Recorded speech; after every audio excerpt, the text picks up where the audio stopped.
हम स्वामी जी, प्रणाम स्वामी जी।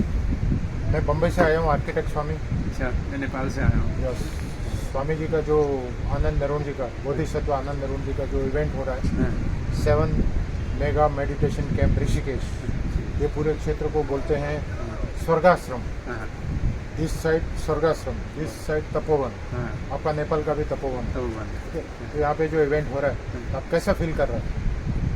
ये तो बढ़िया है। Yes. देखिए, ये तो हमने स्वामी जी ने बार बार कहा है गंगा के बारे में, हाँ। है ना। भगवान ने भी इतना बोल चुके हैं।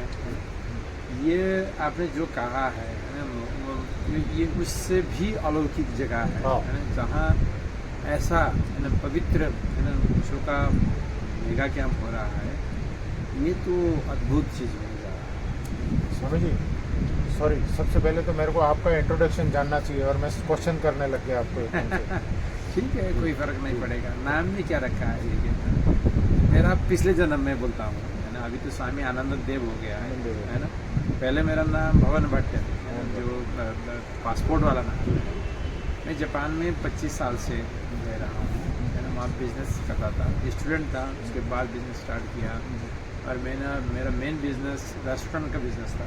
मैंने वो बिफोर कोविड, है ना, 320 रेस्टोरेंट्स बनाए हैं थे, है ना। उसके बाद जापान में 320 रेस्टोरेंट आपके। पहले किया था। और नेपाल छोटा कंट्री है। मैंने देखा एक वो थोड़ा अभी तो क्या है कि हमारे तो ना राष्ट्र है, ना जाति है, ना धर्म है। हाँ। पर उस वक्त क्या था, मेरे पिताजी थोड़े पॉलिटिशियन थे, हाँ। ना, उसके कारण से भी मुल्क को कुछ करना है। इस हिसाब से मैंने नेपाल में फोकस कर रखा था। तो उस हिसाब का नेपाल का इंफ्रास्ट्रक्चर में, जैसे आपको airlines, hydro power, tunnel road, ऐसे इसमें मुझे फोकस करने के लिए ज़्यादातर टाइम मैंने नेपाल में बिताने का डिसाइड किया था, है ना।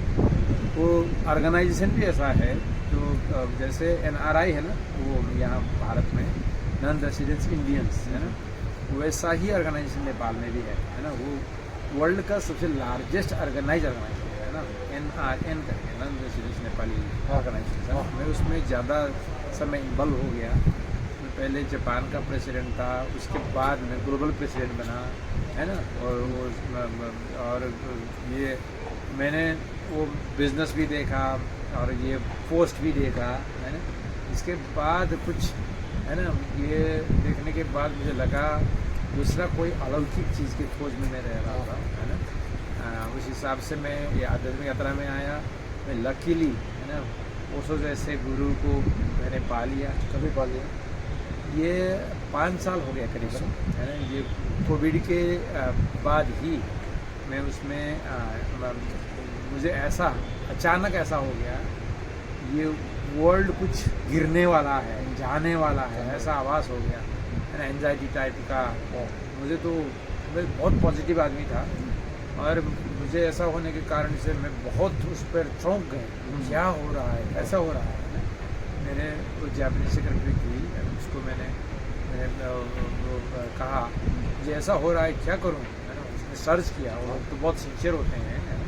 मेरे ऑलमोस्ट स्टाफ सब जापानीज थे। उसने कहा, चेयरमैन, ये तो आपको मेडिटेशन करना है ना। मेडिटेशन कैसे, कहाँ करना है ना, कुछ रिजर्वेशन कर दो, है ना। जानकर नहीं गए थे। नहीं, ओशो के बारे में तो बहुत से मैं जानता था, जान चुका था। स्वामी जी के लिए भी मेरे ये पोजीशन के कारण से भी बहुत वो नेपाल के बड़ा इवेंट में स्वामी जी के प्रेजेंस वहाँ होते थे। 10-15 साल से सुन रखा था आपने, तो सब कुछ एक्टिविटी चल रहा है। एक्टिविटीज़ तो ये ओशो के बारे में तो, है ना, उससे भी पहले 20-25 साल से भी मैं जानता था ओशो। मगर क्या है कि एक ही कॉन्सेप्ट था ओशो, ये सेक्स वाले गुरु हैं, है ना, ऐसा संभोग से समाधि, है ना, वैसा ही वही दोनों ही चीज़ पर उस तरफ ध्यान नहीं दिया आपने?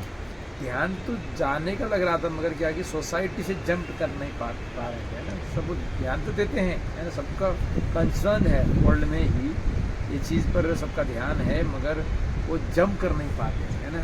ये क्या है ना, उसको वो आत्मसात नहीं कर पाते हैं। उस हिसाब से मैं भी वैसा ही एक वो मेरा भी परिबंध हो गया था। फिर भी मैं जिस सोसाइटी में रहा, जापान में मेरा ऑलमोस्ट यूथ टाइम वहीं बीत गया, है ना।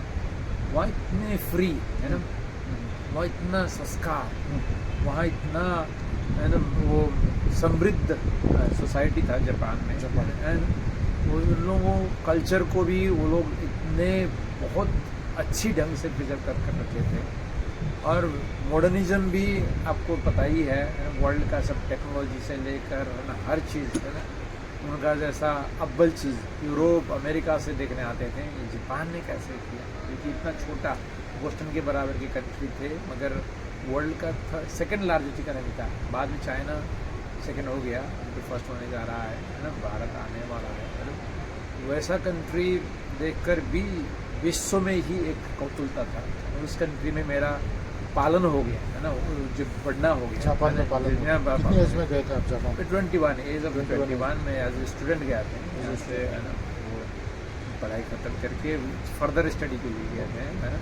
उसी क्रम में वहाँ तो महंगा देश है ना तो, और वो मैंने काम करके मेरे पिताजी के 6 चिल्ड्रंस थे। मैंने कहा आप मुझे टेंशन मत लेना, मैं खुद ही कमाऊँगा और खुद पढ़ूँगा। मैंने उस हिसाब से वो काम करने के दौरान में बहुत से एक्सपीरियंस मैंने बढ़ लिए है ना। अभी अस्तित्व के हिसाब से कहता तो कुछ नहीं है, फिर भी ना उस वक्त के लिए मैंने रेस्टोरेंट के विषय में बहुत जानकारी है और खुद रेस्टोरेंट ओपन किया और एक करके 200-300 बनाया और ये बहुत बड़ा एक्सपीरियंस था। 300 रेस्टोरेंट बनाया जापानी रेस्टोरेंट, फिर जापान में जापानीज के साथ काम करके एक नया भी एक प्रयोग था है ना। अभी भी चल रहे हैं रेस्टोरेंट? हाँ, अभी क्या है कि मैंने जब इधर वो कोविड के पहले ही मैंने एक फंड मैनेजमेंट कंपनी को मेजॉरिटी शेयर उनको देकर मैं थोड़ा जिम्मेवारी से कम हो गया है ना, उसका एग्जिट हो गया, मैनेजमेंट दूसरे को दे दिया, दूसरे को देकर कुछ शेयर एग्जिट किया। हाँ, कुछ शेयर मेजॉरिटी शेयर एग्जिट किया है ना। और मेरा फोकस क्या हो गया, क्योंकि मैं नेपाल पर फोकस हो गया है ना। ये इसका क्या नाम थे शेयर कंपनी का ना, TVI होल्डिंग्स करके है ना। और तो वो शायद एशियन में भी है ना, वहाँ वो इंडियन, बांग्लादेशी, पाकिस्तानी है ना, दूसरे कंट्री भूटान, नेपाल से इनमें ही मेरा एक्सपीरियंस जो मुझे मौका मिला है ना, वो अद्भुत मौका था। क्योंकि जापानीज के साथ काम करना, जापानी 4-5 हज़ार जापानीज को है ना उन लोगों से काम करना, और वहाँ IPO कंपनी हमने परचेज भी किए है ना, पब्लिक कंपनी है ना, शायद वो एशियन में कम ही होते हैं ना सर। जापानीज मेरे ख्याल से साइलेंट और सिंसियर है ना, वो क्लेवर बोलते हैं वो बोलते हैं नहीं, वो तो सिंसियर होते हैं, ईमानदार बोलते हैं सब लोग है ना। हम खुद को क्या बोलते हैं, चालाकी समझते हैं है ना। चालाक का मतलब क्या है कि मैं 2-4 बात कहूँ, अपना कर दूँ, इसको पटा लूँ, ऐसा बोलते हैं, बस बाद में तो फंसने ही वाला है ना। वो जापानीज पहले ही कहते नहीं, बाद में फंसने वाला है तो मैं यहाँ से ही इसको ईमानदारी से काम करूँगा है ना।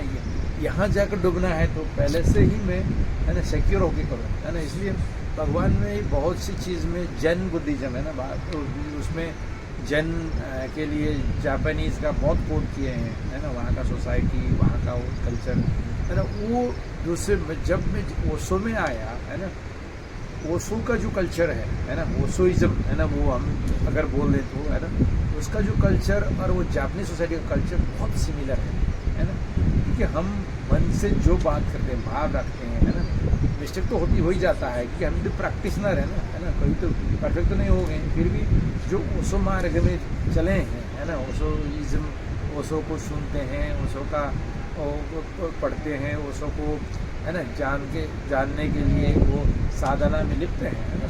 उन लोगों का जो काम करने का कल्चर शैली है ना, वो जापान से बहुत रिलेवेंट है ना। तो भगवान ने भी बहुत बार कोट किया, हमारा स्वामी जी भी जापान में कुछ काम हो सकता है, कुछ कर लीजिए है ना। मैं भी जम कर नहीं पा रहा हूँ है ना, कैसे जाएँ, मैं भी प्लानिंग कर रहा हूँ। पुणे में ओशो का आश्रम है, उसमें मैं जाता रहता हूँ, वहाँ पे जापानीज सन्यासी भी बहुत आते हैं, विजिट करते हैं। वो क्योंकि पुणे से तो इधर तपोवन में भी बहुत आ रहा है, बहुत आते हैं।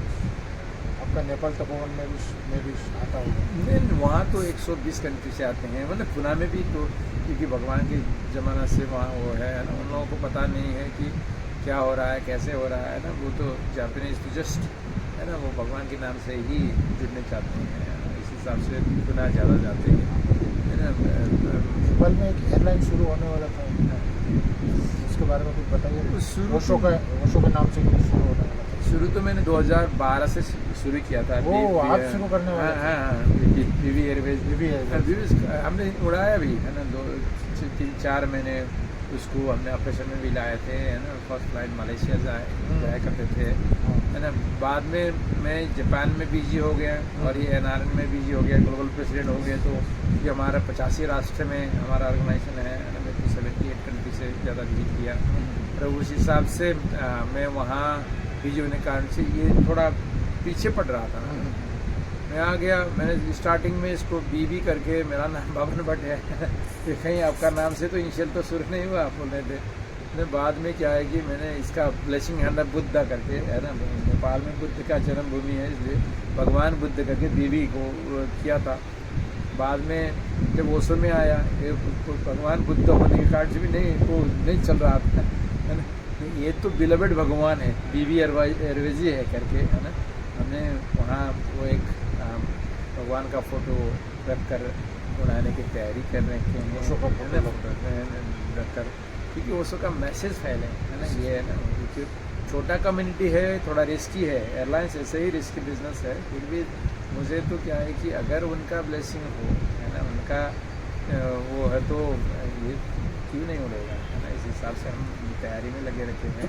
मुझे लगता है हमने पहले पहल किया था, क्या है कि वो छोटा कंट्री है ना, वहाँ कुछ होता ही रहता है, इसलिए थोड़ा मुश्किल में जा रहा है। मगर मुझे क्या है कि मैच्योर भी बनाया है, अभी हम इसको प्रिपरेशन अच्छी ढंग से कर रहे हैं, मुझे लगता है जल्दी होने वाला है। Thank you. धन्यवाद स्वामी जी।